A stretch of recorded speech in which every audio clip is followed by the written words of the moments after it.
चंद्र कृपालु भज मन हरण भव भय दारुणम नव कंज लोचन कंज कर कंज कज बंदारुणम। साथियों, आज हम रेवाड़ी वासियों के लिए ही नहीं बल्कि पूरे हिंदुस्तान के लिए नहीं, पूरी दुनिया में बड़े हर्ष का विषय हो रहा है। कल हम सभी ने देखा कि ब्रिटेन की संसद में रामधुन गाई जा रही है। ब्रिटेन, जहां पर उनकी शायद हमारी भाषा को आधे लोग ना समझ पाते होंगे, लेकिन वहां 1 घंटा तक वहां के जो ब्रिटिश सांसद हैं वो झूम रहे थे उस धुन पर, क्योंकि राम की धुन ही निराली है। यूं तो भगवान राम का चरित्र बहुत अथाह है, सागर की तरह, लेकिन उसके 2-3 बिंदुओं पर हम आपसे चर्चा करेंगे आज। हम रामायण में देखते हैं लक्ष्मण, सीता, सुग्रीव, हनुमान, अपने निषाद राज, केवट, ये सभी पात्र, अंगद बताया भैया ने, अंगद, ये सभी पात्र राम जी के साथ देते हैं सच्चाई की लड़ाई में, और उनकी बहुत महिमा गाई जाती है। जगह जगह हम इनका गुणगान करते हैं। लेकिन रामायण में एक पात्र है जो स्वामी तुलसीदास जी बताते हैं कि वो कैकेयी का पात्र है, जो केवल भगवान राम की लीला को पूरा करने के लिए, जिसने पूरा अपयश कलंक अपने ऊपर लिया। भगवान राम का राज्याभिषेक होने जा रहा है, देवताओं में खलबली मच गई, इनका तो जो है अवतार हुआ था दुष्टों का संहार करने के लिए। राम राजा बन गए तो फिर तो किसी पर अटैक करेंगे नहीं, क्योंकि हमारे सनातन धर्म की मर्यादा, हम किसी को भी छेड़ते नहीं है जब तक कोई हमें छेड़े ना। तो हम इन रावण का संहार कैसे होगा, दुष्टों का संहार कैसे होगा? तो उन्होंने क्या किया, मीटिंग की और मां सरस्वती को आगे किया। कैकेयी की बुद्धि में थोड़ा सा परिवर्तन किया, और उसने थोड़ी देर में जो राज्याभिषेक हो रहा था उसको क्या हो गया, वो वनवास। आप सभी ने देखा जब भगवान राम वापस आए तो सबसे पहले किसको प्रणाम किया उन्होंने अयोध्या आकर? कैकेयी को। उनको मालूम था कि कैकेयी ने अपने ऊपर बहुत बड़ा अपयश लिया है केवल मेरी मर्यादा को स्थापित करने के लिए। भगवान राम की रामायण हमें बड़ा सुंदर संदेश देती है। भगवान राम, माता सीता और लक्ष्मण बैठे हैं अपनी पंचकुटी में, अपनी उस पर कुटिया के बाहर। स्वर्ण मृग आता है सामने से।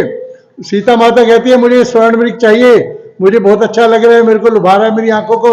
भगवान राम उसे 101 बार समझाते हैं कि ये छलावा है, इन छलावों में नहीं आना चाहिए, लेकिन माता सीता नहीं मानती। उनके हट के कारण भगवान राम उस स्वर्ण मृग के पीछे चले जाते हैं। ये क्या बताती है रामायण की कथा में कि बहुत सी बातें हमारे इस मानव जीवन को कलंकित करने के लिए आती हैं। हम बहुत सी दिखावों में अपने आप को भूल जाते हैं। हम जितना अपने आसपास सुखों के साधन इकट्ठा करते हैं उतना मृत्यु को हम भूलने का प्रयास करते हैं। लेकिन मृत्यु तो जिस तरह कबूतर अपने आप को नीचे मुंह कर लेता है, लेकिन मृत्यु तो उस पर झपटा मारती ही है। जितना हम वैराग्य रखेंगे, जितना हम इस साधनों का उपयोग करेंगे, उपभोग नहीं करेंगे, उतना हम भगवान राम के नजदीक आते जाएंगे। बड़ा सुंदर बिंदु आता है इसमें, मर्यादा की रेखा। जब माता सीता ने कहा कि राम खतरे में है, आपके बड़े भाई, जाओ उनकी मदद करो, तो उसने क्या किया, लक्ष्मण ने विवश होकर एक रेखा खींच दी मर्यादा की कि इससे बाहर मत आना, इसके अंदर आपको कोई हानि नहीं पहुंचा पाएगा। उसमें क्या हुआ, किस वेश में आए रावण? साधु वेश में। उसने तरह तरह के प्रलोभन दिए, उसको डराया, धमकाया, समझाया कि मैं साधु, मेरा अपमान होगा। लेकिन उसको बार बार लक्ष्मण की बात भी याद आ रही थी, इस रेखा को उल्लंघन नहीं करना। लेकिन सीता माता ने मर्यादा की रेखा का उल्लंघन किया, जिसका परिणाम क्या हुआ, सीता को भी अनेकों कष्ट सहने पड़े। क्या बताता है ये संदेश हमें? हमारी आज की बेटियां, हमारे आज के नवयुवक, हम अखबारों में पढ़ते हैं बेटी घर से कॉलेज के लिए गई, वहां पहुंची नहीं, रास्ते में गायब हो गई। उनको यदि हम ये रामायण का घर के संस्कार देते कि बच्ची के लिए, बेटे के लिए मर्यादा की रेखाएं हैं, मर्यादा की कुछ सीमाएं हैं, तो उसमें क्या होता, हमारे घर भी रामायण की तरह एक दूसरे के प्रति प्यार होता, स्नेह होता। रामायण में एक पात्र है जामवंत। अमूमन हम देखते हैं जहां भी कोई मीटिंग होती है उनकी रावण पर अटैक करने की और किसी तरह की बात होती है, जामवंत बैठे होते हैं। समुद्र तट पर पहुंच गए सभी हनुमान जी के साथ, सभी वानर वहां सभी विवश है। सामने समुद्र है, पता लग गया है कि सीता माता वहां समुद्र के पार अशोक वाटिका में, लेकिन उस तक जाए कैसे जाए? जामवंत, उन्होंने हनुमान जी को बताया कि आपके अंदर इतनी शक्ति है, आप इस समुद्र को बात की बात में लांघ सकते हो। क्या अभिप्राय है इसका?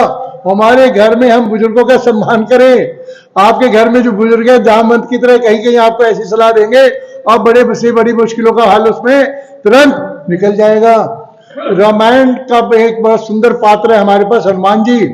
हनुमान जी वहां पहुंच गए सीता माता का पता लगाते हुए, सीता माता तक उन्होंने, सीता माता ने उसका परिचय पूछा, कौन है? उन्होंने क्या बताया? रामदूत में मां जानकी, वो कौन थे? हनुमान जी असीम शक्तियों से परिपूरित थे, पवन के तेज थे, भगवान शिव का अंश थे। वो चाहते तो कह सकते मैं पवन पुत्र हनुमान हूं, मेरे में ये शक्तियां हैं, मेरे अंदर जो है सूर्य का तेज है, मैंने सूर्य को भक्षण भी कर लिया था। लेकिन वो क्या कह रहे हैं? रामदूत में मां जानकी, मोहे शपथ करुणा निधान की, भगवान राम की सौगंध है, मैं तो उनका सेवक हूं। यानी इतनी महान शक्तियां होने के बावजूद क्या हुआ है?